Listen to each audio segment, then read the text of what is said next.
और उसका डायग्राम। तो चलिए शुरू करते हैं। The law of supply explain with the help of the following schedule and diagram.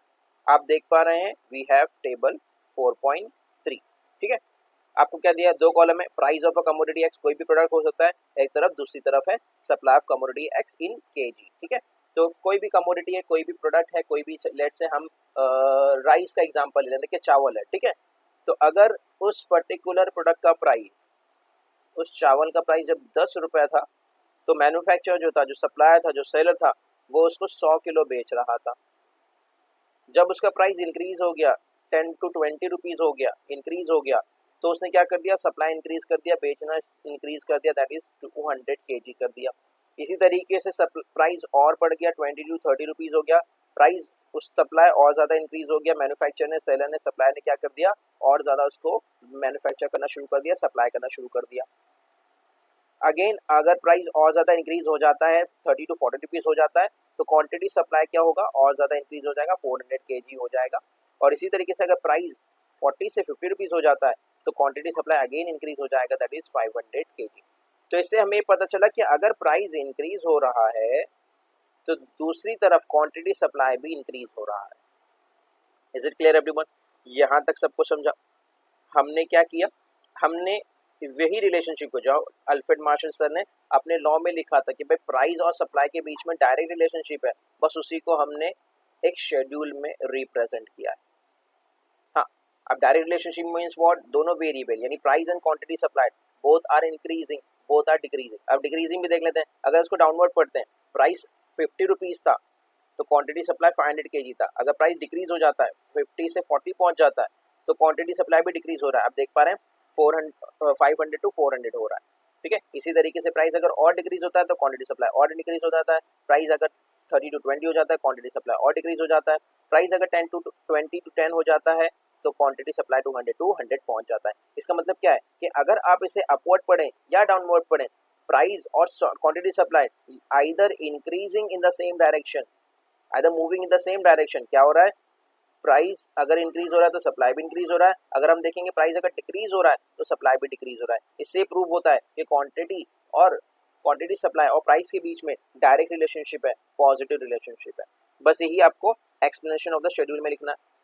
Explanation of the schedule क्या लिखेंगे, आपको हेडिंग बनानी कि भाई आपने लिखना है, लेट्स से कि आपने इस तरीके से हेडिंग बनाएंगे, हम लिखेंगे कि this is schedule of the law of supply. Again heading बनाएंगे explanation of the schedule of the law of supply. ठीक है, तो in figure 4 in table 4.3 explain direct relationship between price and quantity and supplied of the commodity. कौन सी supplied की बात कर रहे हैं, क्वांटिटी सप्लाई की बात कर रहे हैं। ये अभी हमने आपको एक्सप्लेन कर दिया कि भाई प्राइस और क्वांटिटी सप्लाई के बीच में कैसा रिलेशनशिप है, डायरेक्ट रिलेशनशिप है। बस आपको ये याद रखना। When the price rises from 1 to 20 to 20 to 30 to 40 to 50, जिस तरीके से प्राइस इंक्रीज होता है गया 10 से 20, 20 से 30, 30 से 40 आपने देखा, उसी तरीके से quantity supply also rises from 100 to 200 to 300 to 400 to 500। तो क्वांटिटी सप्लाई भी क्या हो गया, इंक्रीज होता चला गया। क्लियर हो रहा है? आपने देखा यूनिट रिस्पेक्टिवली। रिस्पेक्टिवली का मतलब है कि 10 पे 100, 20 पे 200, 30 पे 300, 40 पे 400, 50 पे 500, इस तरीके से। It means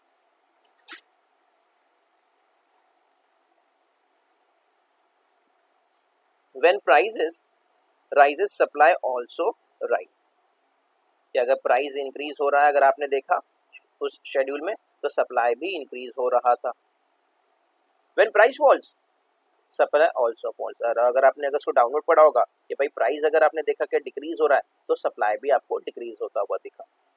thus there is direct relationship between price and supplied quantity या quantity supplied, which is shown in the following figure। और आपको इसी शेड्यूल को लेके डायग्राम भी बनाना है। क्लियर? तो पहले उन्होंने शेड्यूल बनाया, शेड्यूल को एक्सप्लेन किया, और फिर ग्राफ बनाया, डायग्राम बनाया।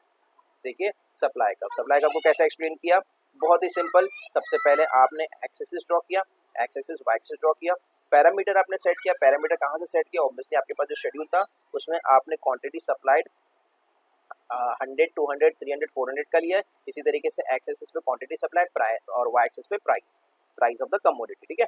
और प्राइस आपका 10, 20, 30, 40 में गया है। यस, आपने बस वही उन्हीं पैरामीटर को यहाँ पे फॉलो किया, ठीक है। तो आपको पता है जब प्रोडक्ट का प्राइस 10 रुपीज़ था, हम क्वांटिटी कितना सप्लाई कर रहे थे 100 kg।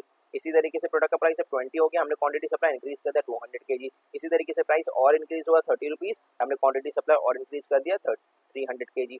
जब प्राइस और इंक्रीज हो गया 40, तो क्वांटिटी सप्लाई और इंक्रीज हो गया 400 kg। इसी तरीके से 50 रुपीज़ पे पहुंच गया 500 kg। क्लियर? बस हमें इन पॉइंटर्स को, इन पॉइंट्स को ज्वाइन करना था, जिससे हमें एक कर्व जाता हुआ मिलेगा और इस कर्व का नाम है S S, means obviously supply curve. याद है आपको जब हमने डिमांड कर्व पढ़ा था उसका नाम था D D, demand curve, DC नहीं, डी डी, डिमांड कर्व। इसी तरीके से हम पढ़े सप्लाई, तो हम इसे डिनोट करेंगे एस एस से, सप्लाई कर्व, ठीक है। जिससे आपने यहाँ पता चला कि ये जो कर्व है वो पॉजिटिव डायरेक्शन में जा रहा है, अपवर्ड जा रहा है, ठीक है। चलिए अब आप क्या करेंगे, आपने डायग्राम लिखा, ग्राफ बनाया, ग्राफ के बाद हम करेंगे ग्राफ का एक्सप्लेनेशन। एक और हेडिंग बनाएंगे, लिखेंगे एक्सप्लेनेशन ऑफ द डायग्राम या एक्सप्लेनेशन ऑफ द ग्राफ, ठीक है। कैसे? In figure 4.4 X axis represent the quantity supplied है क्या? यस, ऑब्वियसली क्वांटिटी सप्लाई था एक्स एक्सिस पे। And Y axis represent the price of the commodity, Y axis पे क्या था? प्राइस था। सप्लाई कर्व एस एस, हम सप्लाई कर्व की बात कर रहे हैं, एस एस की बात कर रहे हैं, इन पॉइंटर्स की बात कर रहे हैं, एस एस की बात कर रहे हैं। स्लोप्स अपवर्ड जाता है, आपको दिख रहा है? यस, आप देख पा रहे हैं आपका कर्व अपवर्ड की तरफ मूव हो रहा है, upward from left to right. क्या हो रहा है? फ्रॉम लेफ्ट टू राइट, ये भी याद रखेंगे, एग्जाम के पॉइंट ऑफ व्यू से इंपॉर्टेंट है। फ्रॉम लेफ्ट टू राइट, आप देख पा रहे हैं आपका कर्व जो है लेफ्ट टू राइट की तरफ जा रहा है और अपवर्ड जा रहा है, ये बात आपको याद रखनी है। क्लियर? चलिए, which has a positive slope, जिससे क्या पता चलता है ये क्या है? पॉजिटिव स्लोप है। पॉजिटिव स्लोप का मतलब क्या होता है? जब दो वेरिएबल साथ में इंक्रीज होते हैं ना, तो ये पॉजिटिव स्लोप बनता है। अगर आप देखेंगे डिक्रीज भी रहा तो साथ में डिक्रीज हो रहा है, देख पा रहे हैं? अगर हम इसको डिसेंडिंग में ले लें, उतरती तरतीब में ले लें, तो ऑब्वियसली आपने देखा कि भाई 50, 500, 40, 400, 30, 300, 20, 200 एंड 10 पे 100, इसी तरीके से यानी इंक्रीज या डिक्रीज हो रहा है सेम डायरेक्शन में, तो ऑब्वियसली हम क्या कहेंगे? यहाँ पे पॉजिटिव स्लोप है। ये आपको याद रखना, एग्जाम के पॉइंट ऑफ व्यू से आपसे पूछा जाएगा कि सप्लाई कर्व जो होता है वो नेगेटिव स्लोप होता है, आपको लिखना है falls. Supply curve positive slope की तरफ होता है, वो भी अपवर्ड होता है, ठीक है, वो भी लेफ्ट टू राइट होता है, याद रखना है। It indicates a direct relationship between price and quantity supplied, और इससे क्या पता चलता है कि प्राइस और क्वांटिटी सप्लाई के बीच में कैसा रिलेशनशिप है? प्राइस और सप्लाई के बीच में कैसा रिलेशनशिप है? ये है पॉजिटिव रिलेशनशिप, या फिर इसे कहते हैं direct relationship. Is it clear everyone? यहाँ तक सबको समझा? तो लॉ ऑफ सप्लाई का हमने शेड्यूल सीखा, उसका एक्सप्लेनेशन सीखा, उसका ग्राफ सीखा और फिर ग्राफ का एक्सप्लेनेशन सीखा। Is it clear? तो मिलते हैं हम नेक्स्ट लेक्चर में, जहाँ पे हम पढ़ेंगे exception of law of supply. जब तक के लिए keep learning, keep growing, keep smiling. Thank you very much and of course good bye.